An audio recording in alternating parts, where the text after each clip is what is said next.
여러분 안녕하십니까? 채용 면접 이해하기 이제 두 번째 강의 시작하도록 하겠습니다. 이번 시간에는 실무 직무 면접과 관련돼서 어떻게 준비할지에 대해서 이야기 나누도록 하겠습니다. 우선 실무 이제 직무 면접은 어떤 방식이냐? 앞서 제가 이제 첫 번째 강의 때 간단하게 말씀을 드렸는데 보통 이제 다대다 형식, 그래서 면접관들도 여러 명, 또 지원자들도 여러 명이 들어와서 면접을 보는 경우가 많아요. 물론 이제 회사마다 혼자 들어서 면접을 보는 경우도 있지만 통상적으로는 다대다 형식으로 진행된다라고 여러분들이 이해하시면 될 것 같고요. 그 다음에 이제 블라인드 면접을 통상 많이 한다. 그래서 여러분들이 입사 지원할 때 제출했었던 그런 인적사항이나 여러 학력사항, 자격사항 이런 것들을 면접관이 모르는 상태에서 여러분들의 실제 직무, 전공 지식들을 평가하는 그런 식으로 진행이 된다라고 이해하시면 될 것 같습니다. 그러면 이제 질문의 유형들에 대해서 제가 이제 쭉 한번 설명을 드릴 텐데 어떤 식의 질문들을 보통 하느냐. 첫 번째는 직무나 전공 관련된 직접적인 지식을 평가하는 이제 그런 질문들이 있습니다. 물론 이제 내가 어느 직무를 지원하고 또 어떤 전공이냐에 따라서 이 질문들은 다 다르겠지만 제가 이제 몇 가지 예시를 한번 보여드릴게요. 첫 번째는 아마 이제 이 직무는 뭐 경영학이라든지 세무회계학을 전공한 사람이 재경 부분, 뭐 자금 회계 부분 이런 데 지원을 했을 경우에 이제 나올 수 있는 질문이겠죠. 기업이 자금을 조달하는 직간접적인 방식에 대해서 아는 대로 한번 이야기해봐라 라고 이제 면접관이 물어봤을 때 내가 이제 알고 있는 전공 지식들을 활용해서 저는 이러한 직접적인 방식과 이러이러한 간접적인 방식이 있는 걸로 알고 있습니다. 이렇게 내가 아는 것들을 답변을 해야 되겠죠. 두 번째는 뭐 이제 인사직무 이런 쪽에 이제 지원을 했다 그러면 노동산법에 대해서 각각 어떤 건지 한번 설명해봐라, 또 이야기해봐라 라고 했었을 때 여러분들이 또 거기에 맞는 내 지식들을 또 여러분들이 발표를 잘 할 수 있으셔야 돼요. 그 다음에 이제 뭐 공대생 같은 경우에 뭐 엔트로피와 엔탈피의 차이에 대해서 한번 설명해봐라, 각각 어떤 건지 한번 이야기해봐라, 이런 식으로 이제 직접적인 전공 지식을 물어보는 경우도 있을 겁니다. 그 다음에 이제 이런 식으로 이거는 해외 영업이나 이런 쪽에 지원한 사람들한테 또 우리 회사가 아프리카 지역으로 진출을 하기 위해서 가장 중요한 핵심 요소는 무엇이라고 생각하는지 한번 답변을 해봐라. 이런 것들도 이제 제가 첫 번째 강의 때 얘기했던 것처럼 얼마나 우리 산업에 대해서 잘 이해하고 있는지 그런 것들을 평가하는 그런 직접적인 지식, 이제 질문들입니다. 이런 패턴의 이제 질문이 첫 번째고요. 두 번째는 여러분들이 이제 자기소개서에 작성했었던 그런 어떤 전공이나 직무 관련된 경험에 대한 질문들을 또 할 수 있습니다. 그래서 예를 들면 내가 이제 뭐 기계공학 전공자인데 자작차 동아리 활동을 했었을 때 에피소드를 자소서에 기입을 했습니다. 그러면 이제 면접관 입장에서는 그 내용을 보고서 본인은 자작차 동아리에서 활동을 쭉 대학교 때 2년 동안 했다고 했는데 왜 근데 자동차 회사가 아닌 우리 회사를 지원했죠? 물론 이제 지금 본인이 지원한 회사가 자동차 회사라 그러면 이런 질문을 안 했겠지만 뭐 전자회사라든지 반도체 회사 또는 뭐 철강 회사에 지원을 했습니다. 그런데 내가 이런 식의 내용들이 자소서에 써 있다라 그러면 면접관 입장에서는 이런 질문들을 충분히 해볼 수 있겠죠. 그 다음에 이제 두 번째는 내가 이제 동아리 회장을 하면서 어떤 그런 팀워크를 발휘했었던 그런 경험들을 쭉 썼는데 그걸 보고서 이제 면접관이 동아리 회장으로서 결과에 따른 책임을 고려해서 이렇게 한 거냐 또는 그런 생각을 해보지 않고서 진행을 했느냐 이런 식의 이제 질문들을 또 추가적으로 할 수 있겠죠. 또는 내가 이제 어떤 공대생인데 당시에 어떤 전공 프로젝트 관련돼 가지고 PLC 제어를 이용해서 뭔가를 했었다라는 내용들이 들어가 있습니다. 자, 그러면 이제 면접관들은 많은 것들 중에서 왜 하필이면 당시에 PLC 제어기를 사용했나?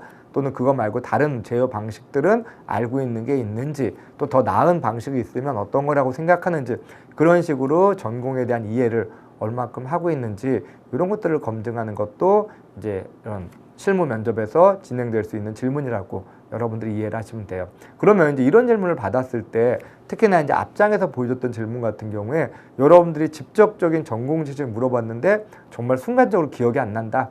물론 배우긴 배웠는데 지금 긴장해서 떠오르지 않는다. 또는 그 부분 제가 사실은 제대로 배우지 않았거나 이런 경우가 있다 그러면 그때는 이제 어떻게 해야 됩니까? 라고 했었을 때 뭐 방법이 없죠. 사실은 그런 거는 한편으로는 내가 충분히 더 준비를 했었어야 되는 거고 어떻게 보면 또 하필이면 내가 모르는 게 나와서 운이 없다라고 치부할 수 있는데 어찌됐든 실전에서 그런 질문을 받으면 여러분들이 모르는 건 모르는 거니까 있는 그대로 일단 인정을 해야 되겠죠. 제가 그 부분에 대해서는 예를 들면 첫 번째, 배우지 않았다. 우리 학교가 커리큘럼이 좀 달라서 또는 내가 그런 걸 전공 선택으로 듣지 않았다 그러면 그냥 솔직히 제가 그 부분을 듣지 못해서 듣지 않았기 때문에 제대로 답변을 드릴 수 없습니다. 죄송합니다. 그 부분에 대해서는 추가적으로 열심히 더 공부해 오겠습니다. 공부하겠습니다. 그런 정도로 여러분들이 답변할 수밖에 없을 거예요.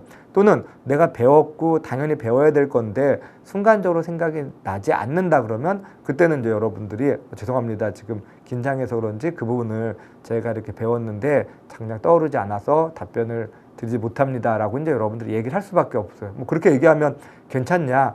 물론 괜찮지는 않겠죠. 거기에 따른 감점이 분명히 있을 텐데 그렇더라도 이제 거기서 전혀 말도 안 되는 터무니없는 얘기를 하는 것보다는 그런 식으로 이제 일단 여러분들이 대응을 하시는 게 가장 최선의 방법일 것 같습니다. 그리고 이제 이런 자기소개서 기반의 질문들 같은 경우는 이게 여러분들이 주의할 게 뭐냐면 굉장히 이제 뭔가 이렇게 내가 했었던 경험들 관련돼서 뒤에서 설명하겠죠. 사소한 것들을 물어볼 수도 있어요. 그런데 이제 내가 시간이 오래 지나다 보니까 그 부분이 기억이 안 나서 제대로 답변을 못했다. 그것도 이제 좀 안 좋은 그런 상황이 될 수 있으니까 면접 전에 그런 부분들은 한 번 더 여러분들이 체크를 해서 그런 이제 좀 실수를 하지 않도록 하시고, 그다음에 이런 것들은 뭐 어느 정도 전혀 뭐 모른다라고 얘기할 수는 없는 거니까 내가 충분히 이제 답변들을 염두에 둬서 최선을 다하는 모습을 보여주는 게 올바른 태도입니다.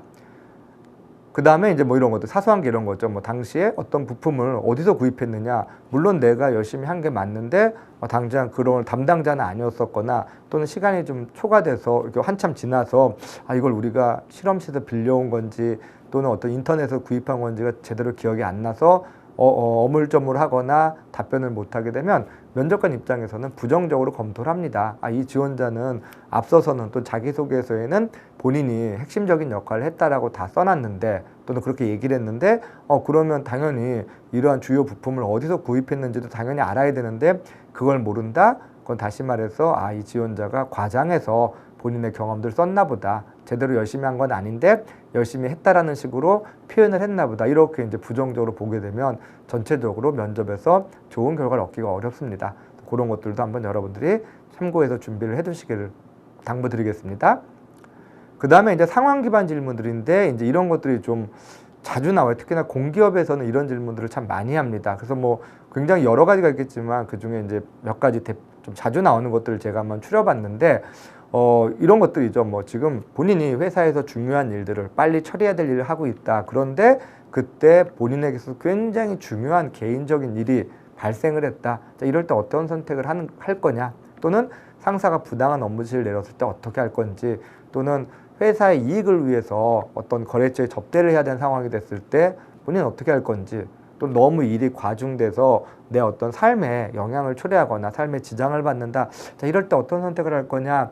이런 식의 이제 다양한 상황 질문들을 할 텐데 이때는 여러분들이 물론 이제 뭐 당황스러워서 제대로 답을 못하거나 생각을 못할 수는 있겠지만 우선적으로 저는 조금 팁을 하나 드리면 멀리 봐라. 지금 눈앞의 문제가 아니라 조금 더 먼 미래를 좀 보면서 앞선 미래를 보면서 여러분들이 해결책을 생각해 보는 것도 좋은 방법 중에 하나예요.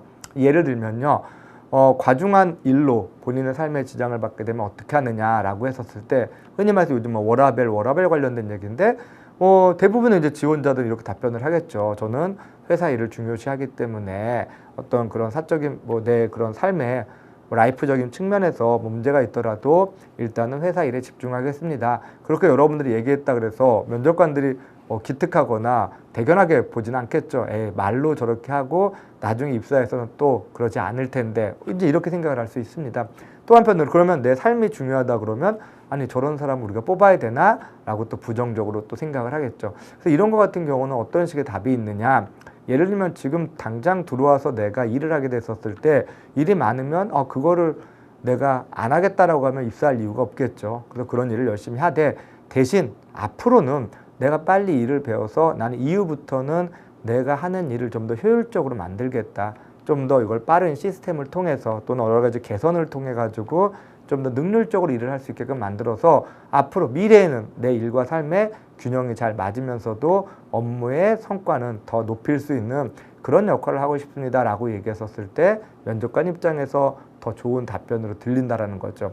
또 이런 것들도 있습니다. 첫 번째 질문인 시급한 회사 일과 내 개인적인 일이 겹쳤다. 이때도 또 여러분들이 당장은 둘 중에 하나를 선택한다라고만 판단하면 그냥 공과 사를 생각하면 공을 우선적으로 해야지 면접관들이 좋아할 텐데 라고 생각하면 굉장히 이제 이거는 되게 하수, 로우 레벨의 여러분들의 이제 결정이겠죠. 그래서 그런 것보다는 이런 질문도 어떤 의도를 가지고 있냐면 이 지원자가 평소에 어떻게 일을 하는지 이런 것들을 좀 보고 싶었을 거예요. 이제 보통 우리가 조직에서 일을 한다라는 거는 내가 없으면 우리 조직이 안 돌아간다? 이게 별로 좋은 표현은 아닙니다. 내가 없어도 조직이 어느 정도 돌아갈 수 있게끔 일을 하는 사람이 더 가치 있는 사람이에요. 그럼 어떻게 하면 그렇게 되느냐? 평소에 내가 알고 있는 일의 방식, 노하우, 또 내가 일하고 있는 것들을 내 머릿속에만 넣어놓는 게 아니라 다른 사람들도 이해할 수 있게끔 매뉴얼을 만들어서 공유해 나갈 수 있는 그런 태도로 일을 하겠다는 식의 답변들이 더 좋은 답변입니다. 그렇게 내가 평소에 일을 하게 되면 정말 불가피하게 내가 개인적으로 해야 될 그런 일이 있더라도 내가 개인적인 일을 함으로써 회사의 어떤 피해나 불편을 초래하는 것을 최소화시킬 수 있다. 그렇게 여러분들이 좀 미래를 염두에 두고 답변을 했었을 때 면접관들 입장에서는 좀 더 좋은 답변이 될 수 있습니다. 그다음에 하나만 더 말씀드리면 뭐 이런 거래처의 접대를 회사 이익을 위해서 해야 된다라고 하면 일단은 뭐 접대라는 게 또 이제 좀 더 구체적으로 이게 이제 어떤 범위를 넘어가거나 이런 것들도 따져야 되겠지만 그것보다 우선적으로 이런 것들은 안 하는 쪽으로 가는 게 맞는데 그런데 안 하게 되면 당장 회사의 이익에 문제가 생긴다라고 했을 때 여러분들은 이제 고민스럽습니다.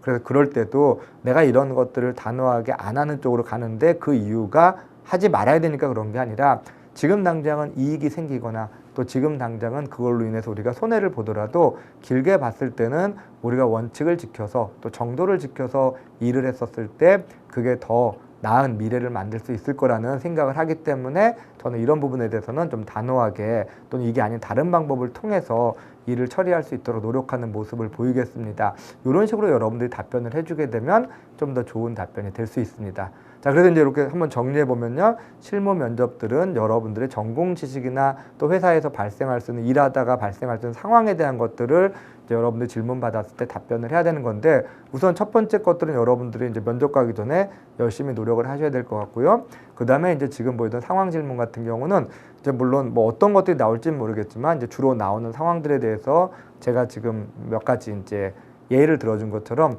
당장 눈앞의 어떤 결정보다는 좀 더 미래를 내가 염두에 둬서 답변을 준비해 보시게 되면 좀 더 경쟁력 있는 답변이 될 수 있을 거라고 생각을 합니다. 그러면 이번 강좌는 여기서 마치도록 하겠습니다. 수고하셨습니다.